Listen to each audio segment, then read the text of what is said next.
जितनी भी माताएं एकादशी का व्रत करती, बहुत ध्यान से सुनना आज की कथा को। शायद जिंदगी में मिली ना मिली, पर ये कथा का रिश्ता तो बहुत ध्यान से सुनना। ध्यान से निर्जल एकादशी है। स्कंद पुराण यहां तक कहती है कि इस कथा के चरित्र को जो श्रवण कर लेता है उसको 26 एकादशी करना भी नहीं पड़ती। इस एकादशी की केवल ये कथा सुनकर ही वो तर जाता है। बहुत ध्यान से सुनना इसको, कथा तो बड़े भाव से सुन लो इसको, है? बड़े प्रेम से। इसलिए सारी एकादशियों में निर्जला एकादशी की महत्वता शास्त्र प्रमाण करता है महाराज। निर्जला एकादशी, एकादशी का उद्यापन जो करा जाता है, उसका उद्यापन और प्रदोष का जो उद्यापन करा जाता है, इन दोनों का क्रम लगभग एक जैसा ही। तो निर्जला पहुंचे है, और निर्जला ने जाकर भगवान नारायण से निवेदन करा। भगवान विष्णु ने पूछा, क्या बात है निर्जला, आज तुम खेलती हुई यहां पर आकर खड़ी हो गई, क्या हुआ, क्या है? क्या तुमको गौलोक धाम में आनंद की अनुभूति नहीं हो रही जो तुम बैकुंठ में आई हो? निर्जला घूमती घूमती भगवान के सम्मुख में पहुंच गई। भगवान ने पूछ रहे हैं, बार बार पूछा, निर्जला हुआ क्या तुमको?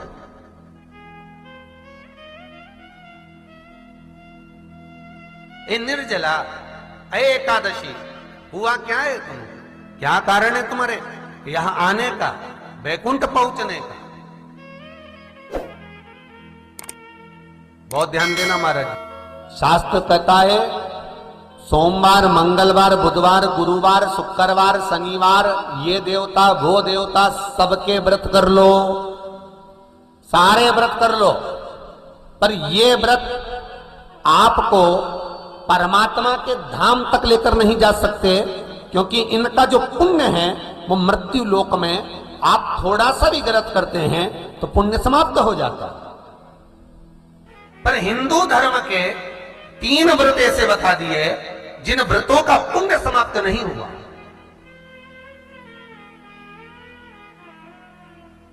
हिंदू धर्म के 3 व्रत ऐसे हो गए जिनका पुण्य समाप्त नहीं हुआ महाराज।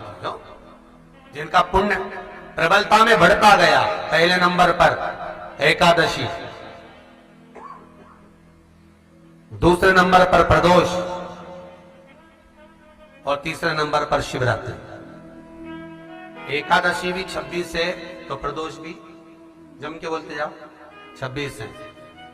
शिवरात्रि केवल 12, केवल 12,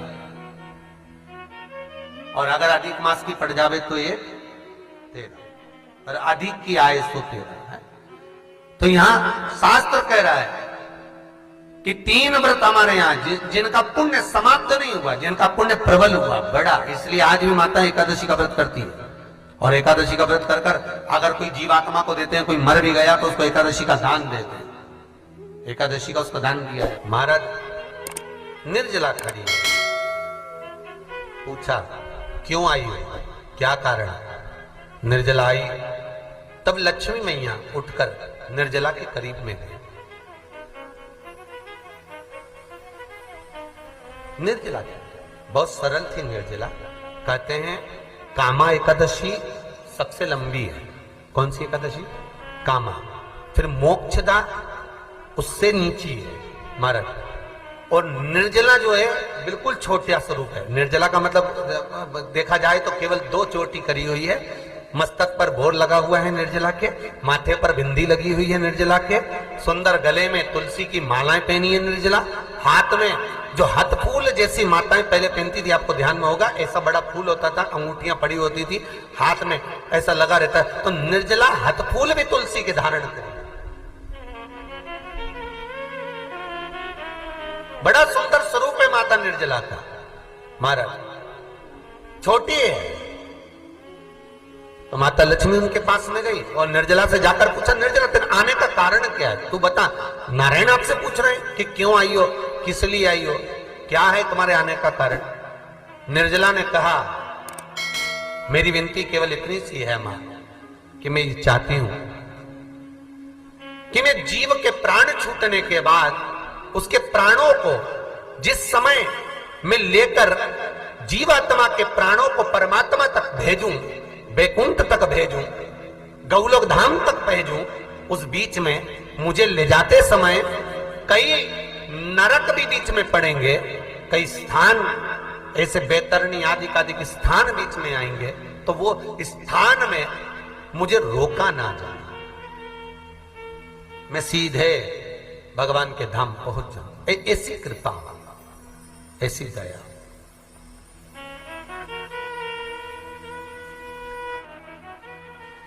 स्कंद पुराण यहां तक कहती है कि इस कथा के चरित्र को जो श्रवण कर लेता है उसको 26 एकादशी करना भी नहीं पड़ती। इस एकादशी की केवल ये कथा सुनकर ही वो तर जाता है। बहुत ध्यान से सुनना इसको, कथा को। सबसे पहला नियम एकादशी व्रत का, सबसे पहला नियम है कि आप जिस दिन व्रत करो उसके एक दिन पहले भक्ति का संचार इस हृदय में कर लो। भक्ति का संचार इस हृदय में कर लीजिए। जिस दिन आप व्रत करो, जैसे एकादशी का व्रत कर रहे हो तो दशमी के दिन शाम का समय जब आवे, रात्रि जब होने लगे, शाम का समय आवे और रात्रि का आप जब भोजन ग्रहण करो तो उस भोजन में कोई ऐसा पदार्थ ग्रहण मत करिए जिस पदार्थ के कारण आपकी एकादशी बिगड़ जाए।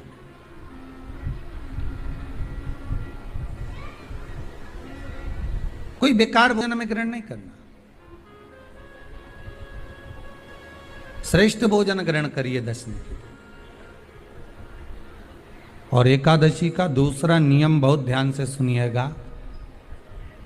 जिस दिन आपकी एकादशी का व्रत हो उस दिन प्रयास करिएगा कि अपने हाथ से किसी भी वृक्ष की कोई पत्ती टूटे ना। अपने हाथ से किसी भी वृक्ष की, पौधे की, किसी भी वृक्ष की पत्ती अपने हाथ से ना टूटे। बहुत ध्यान दीजिएगा महाराज। एकादशी का ये दूसरा नियम है कि अपने हाथ से किसी पौधे की, किसी वृक्ष की, किसी डाली की कोई पत्ती टूटे ना, कोई पत्ती ना टूटे, इसका प्रयास करिए।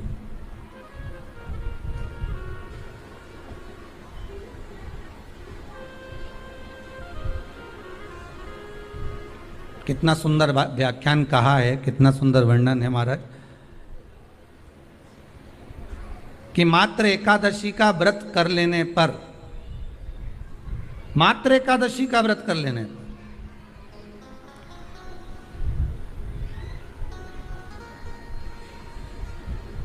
जो पूर्व में किया गया हमारा पाप कर्म है, हमने किसी जीव की हत्या करी है, हमने किसी को कष्ट प्रदान करा है, हमने किसी को अपशब्द कहा है, हमने किसी को ताने दिए, हमने किसी को आड़ा टेढ़ा कहा है, हमने किसी को गालियां दे दी है, मात्र एकादशी का व्रत ही कर लेने पर ये सारे जो दोष हैं वो समाप्त हो जाते हैं।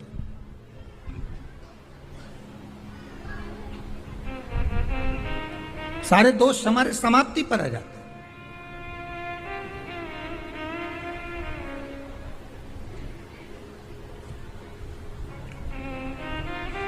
अब एक विचार करिएगा थोड़ा सा अपने मन में, अपने चित्त में, अपनी वृत्ति में एक बात उतारिएगा। एक अपने मन में एक बात को उतार कर रखिएगा कि आप अपने पाप को, अपने पाप कर्म को जिस दिन छिन्न करने वाले हो, समाप्त करने वाले हो, अपने पाप को आप जिस दिन समाप्ति पर लेकर जा रहे हो, तो उसके एक दिन पहले आपको प्रसन्नता होना चाहिए कि नहीं होना चाहिए कि कल मेरा पाप कटने वाला है, कल मेरा पाप समाप्त होने वाला है। जो मैंने पाप कर्म करा है वो समाप्त होगा, जो मैंने पाप कर्म करा है वो कल समाप्त हो जाएगा। तो एक दिन पहले आपके चेहरे पर प्रसन्नता हो कि ना हो?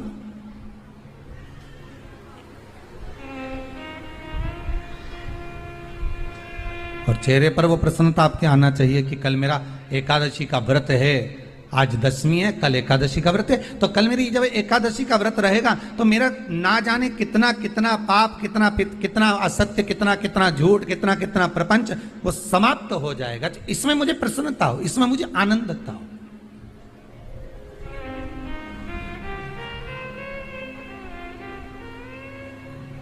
तो क्या कहा गया कि प्रयास करिएगा कि एकादशी के दिन कोई वृक्ष की, कोई डाली की, कोई कोपल की कोई पत्ती ना तोड़ी जाए। क्यों? तो कहा अगर उस पत्ती को हम तोड़ देते हैं, वृक्ष की पत्ती को या क्यारे में लगी हुई कोई डाली की पत्ती को हम तोड़ देते हैं, तो एकादशी का पुण्य फल प्राप्त नहीं होता। एकादशी का कोई फल हमारे खाते में नहीं जाता, पुण्य फल प्राप्त। अब फिर भले तुम चाहे तुमने मोरधन खाया हो, चाहे तुमने फिर चिप्स खाई हो, चाहे तुमने फिर व्रत का कितना ही सामान खा गए हो और तुमने सोचा कि आज मेरी एकादशी है, तो फिर उसका कोई फल प्राप्त नहीं है, उसका कोई सुख प्राप्त नहीं है आपको, फिर उसका कोई आनंद प्राप्त नहीं है आपको, तो उसमें कोई आनंद की अनुभूति आपको नहीं मिल रही। को याद रखिए, गौदान और एकादशी। श्रीमद् वल्लभाचार्य जी ने मायावत का खंडन करा था जगन्नाथपुरी में, और श्रीमद् वल्लभाचार्य जी ने कहा था एकादशी मरने के बाद मत दो, एकादशी जीते जी दो। कहा था कि नहीं कहा था?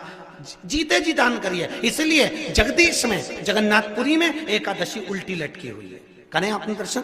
जगदीश में एकादशी को उल्टा लटकाया। क्यों? क्योंकि वल्लभ ने कहा कि एकादशी जीते जी दो। कई पंडितों कहते हैं तुम्हारे दादाजी मर गए, जब 12वें का दिन होता है ना तो पंडित जी संकल्प छुड़ाते हैं, देव एकादशी। बड़े बेटे ने 5 दे दी, छोटी बहू ने 3 दे दी, उसने 2 दे दी, उसने 2 दे दी, तो क्या तुम्हारे दादाजी भिखारी थे जो तुम्हारी एकादशियां लेकर जाएंगे?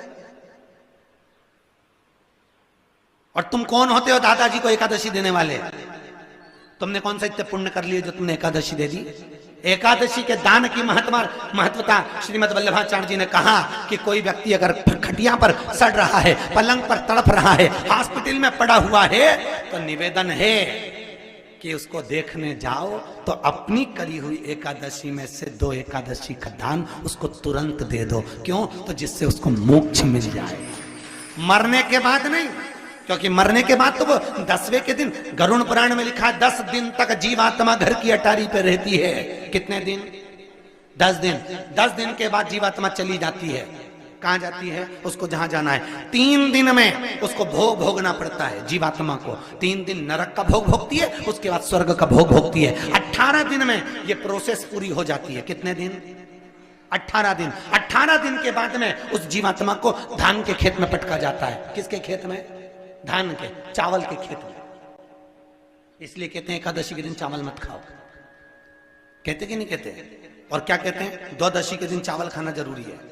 एकादशी का पालना करना है तो द्वादशी को चावल का 1 ग्रास खाओ, तब द्वादशी को चावल खाओगे तो एकादशी लगेगी। चावल नहीं खाओगे तो एकादशी नहीं लगेगी। द्वादशी को चावल खाना जरूरी है। क्यों कहते हैं? क्योंकि धान के खेत में जीव को छोड़ा जाता है, उस धान के खेत में, चावल के खेत में जीवात्मा रहती है। उसको चिड़िया खाती है तो चिड़िया के रूप में जन्म लेता है, मनुष्य खाता है तो मनुष्य के रूप में जन्म लेता है। इसलिए एकादशी के दिन चावल नहीं खाया जाता, क्योंकि एकादशी के दिन हम चावल खाएंगे तो जीव हत्या का दोष लग जाएगा। फिर कब खाना है? द्वादशी के दिन। द्वादशी के दिन क्यों खाया जाता है? क्योंकि हम एकादशी के व्रत करे रहते हैं, और पहला घासा जब चावल का खाते हैं तो अपनी करी हुई एकादशी का पुण्य, जितने जीव हमारे मुंह में जाते हैं उनको उसका पुण्य मिल जाता है, और उनका फिर जन्म नहीं होता, वो तर जाते हैं, उनको एकादशी का भाग मिल जाता है। इसलिए कहते हैं एकादशी को चावल मत खाओ, पर द्वादशी को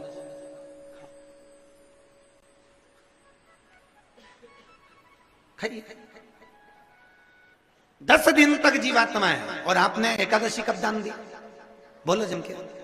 12वें के दिन, 13वें के दिन आपने एकादशी का दान दिया, वो मिली उनको? अरे बोलो अच्छे से। कई तो अभी तक कर रही होगी, हमारे दादाजी के निमित्त की कर रहे हैं, कर ले। फिर वही वाली बात आ गई, गुलाब के फूल में पानी जारी है। एकादशी के दिन शंकर भगवान को चावल का दाना चढ़ाना चाहिए कि नहीं चाहिए?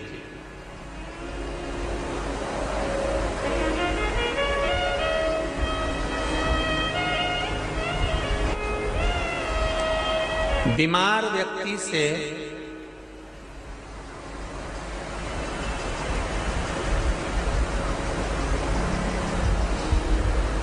कोई बीमार व्यक्ति है, बहुत रोगीला, उसको बहुत रोग है, शुगर है, बीपी है, थायराइड है, सब कुछ है उसको। और वो रोगीला व्यक्ति जब डॉक्टर के पास जाकर पूछे, डॉक्टर साहब मेरी तबीयत ठीक नहीं रहती है, मैं बहुत कष्ट में रहती हूँ, बहुत तकलीफ है शरीर में, और अभी सावन का महीने का व्रत आ रहा है डॉक्टर साहब, 1 महीना में व्रत करती थी पहले, करूं कि नहीं करूं? तो डॉक्टर साहब क्या बोलेंगे?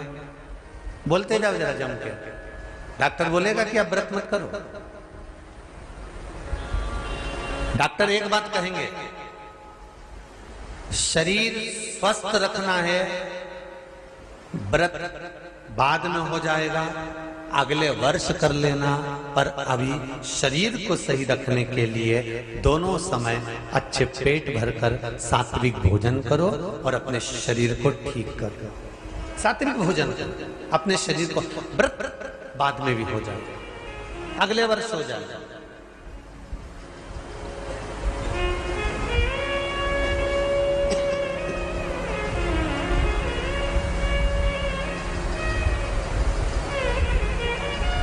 अभी तुम थोड़ा सवेरे 2 बिस्कुट ले लिया करो, सुबह नाश्ता ले लिया करो, भोजन ले लिया करो, फिर दोपहर में कुछ हल्का फुल्का लेकर थोड़ी थोड़ी देर में खाते रहना चाहिए हो।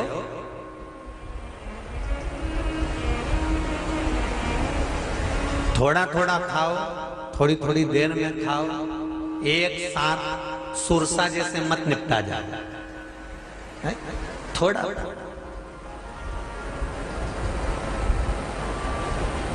ज्यादा खाओगे और ज्यादा कमाओगे तो दूसरों को कष्ट नहीं होगा, कष्ट खुद को होगा। ज्यादा खाओगे अपाच्य हो जाएगा, रात की नींद उड़ जाएगी, शरीर में अच्छा नहीं लगेगा। ज्यादा कमाओगे, रात की नींद उड़ जाएगी, दुनिया की दृष्टि तुम पर पड़ जाएगी और तुम्हारी रातों की नींद। कमाओ भी उतना जितना खर्च कर सको और खाओ भी उतना जितना पचा सको। अति सर्वस्व वर्जक।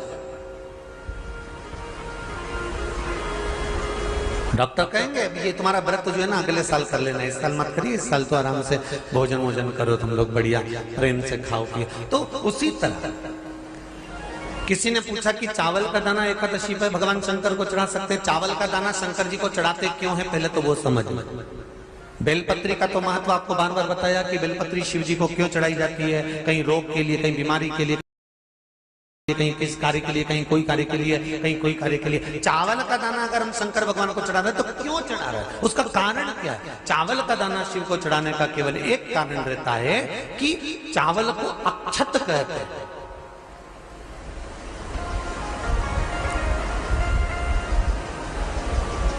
अक्षत का मतलब होता है अक्षय।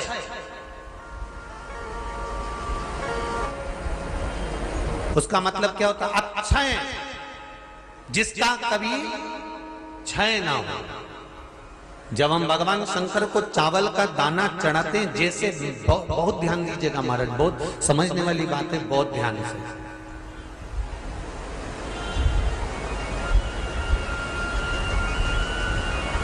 चावल का दाना हमारे मस्तक पर तिलक करने के बाद पंडित जी क्यों लगाते हैं कि भगवान जैसा समय आज चल रहा है, आप पूजन कर रहे हो, पाठ कर रहे हो, दान कर रहे हो, पुण्य कर रहे हो, सत्कर्म कर रहे हो, भजन कर रहे हो, मेरा देव अधिदेव महादेव, मेरा नारायण, मेरा सत्यनारायण भगवान, मेरा राम जी, मेरा विष्णु जी, मेरा भागवत मैया, मेरी रामायण मैया।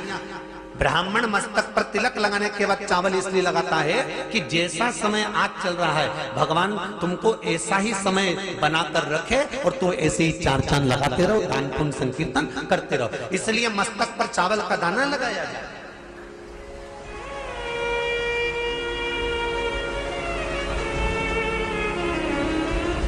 कोई मर जाता है, मरने के बाद जब तक पगड़ी नहीं होती तब तक माथे पर तिलक, चावल का दाना लगाया जाता है। जम के बोलो जरा, नहीं लगाते। किसी पंडित जी से पूछो, ब्राह्मण देवता से पूछो, ब्राह्मण देवता ये कोई मर गया, और हमारा तो नियम है कि हम सिर पे तिलक लगाते हैं, चावल लगाते हैं, या पंडित जी से हम तिलक लगवाते हैं, मंदिर जाते हैं तो मंदिर में जाके तिलक लगवा के हम चावल का दाना लगवाते हैं। क्यों नहीं लगाते? उसका कारण क्या है? जब किसी के मरने के बाद 10 दिन तक 12 दिन तक मस्तक पर तिलक क्यों नहीं लगाया जाता? 10-12 दिन तक माथे पर तिलक या चावल क्यों नहीं लगाया जाता? उसका कारण है कि ये जो समय आया है, तुम्हारे यहाँ जो गमी हुई है, तुम्हारे यहाँ कोई मर गया है, तुम्हारे यहाँ किसी के प्राण छूट गए हैं, तो ब्राह्मण इसलिए तिलक नहीं लगाता आपको, इसलिए चावल का दाना नहीं लगाता कि ऐसा दिन भगवान अब ना लाए, इसको अमर ना करे, इसको अक्षय ना करे, इसको प्रबल ना करे। और जब चावल का दाना, तो यहां शिव महापुराण की कथा करी, चावल का दाना हम शिव जी को क्यों चढ़ाते हैं, भगवान को क्यों समर्पित करते हैं, भगवान की पूजन में अक्षत क्यों समर्पित करते हैं, चावल क्यों समर्पित करते हैं, उसका कारण क्या है? तो कहा आज मैंने जब चावल का दाना आपको समर्पित करा है, जिस भाव से, जिस विश्वास से, जिस श्रद्धा से, जिस मन से मैं आपको रिझा रही हूं, हे भोलेनाथ मेरी ये मनोकामना पूर्ण कर, इसको अक्षय कर देना, इसको अमर कर देना, बस इतनी कृपा आप कर। अब किसी ने पूछा एकादशी के दिन चावल चढ़ाए कि नहीं चढ़ाए, तो यहां तो सीधी सीधी बात है, बीमारी देखकर थोड़ी ना आती है कि नवरात्र चल रहे हैं कि सावन का सोमवार चल रहा है, बीमारी तो बीमारी। तुम चावल मत खाओ। तिरुपति कौन कौन गया? हाथ उठाओ। ठीक है। जगन्नाथ जी कौन कौन गया? हाथ उठाओ। हाँ ठीक है। द्वारका जी कौन कौन गया? हाथ उठाओ। ठीक है। बद्रीनाथ कौन कौन गया? हाथ उठाओ। ठीक है। एकादशी के दिन कभी तुम बद्रीनाथ चले जाओ, एकादशी के दिन तुम द्वारका चले जाओ, एकादशी के दिन तुम तिरुपति चले जाओ, एकादशी के दिन तुम जगन्नाथ चले जाओ, एकादशी के दिन तुम्हारी मर्जी पड़े भगवान के किसी धाम में चले जाओ और भगवान को भोग लगाओ और उनकी थाली को झांक कर देखना, उसमें चावल जरूर मिलेगा। उसमें ऐसा नहीं है कि चावल नहीं मिलेगा। बद्री नारायण में भगवान को चावल का भोग लगा हुआ मिलेगा, द्वारका में चावल का भोग लगा हुआ मिलेगा, आपको जगन्नाथ में चावल का भोग लगा हुआ मिलेगा, तिरुपति में मिलेगा, द्वारकाधीश में मिलेगा, नाथद्वारा में मिलेगा, सांवरिया सेठ में मिलेगा, काकरोली जी में मिलेगा। आप जहां जाओगे वहां पर एकादशी के दिन भगवान को चावल आएगा, क्योंकि भगवान के लिए परहेज नहीं है।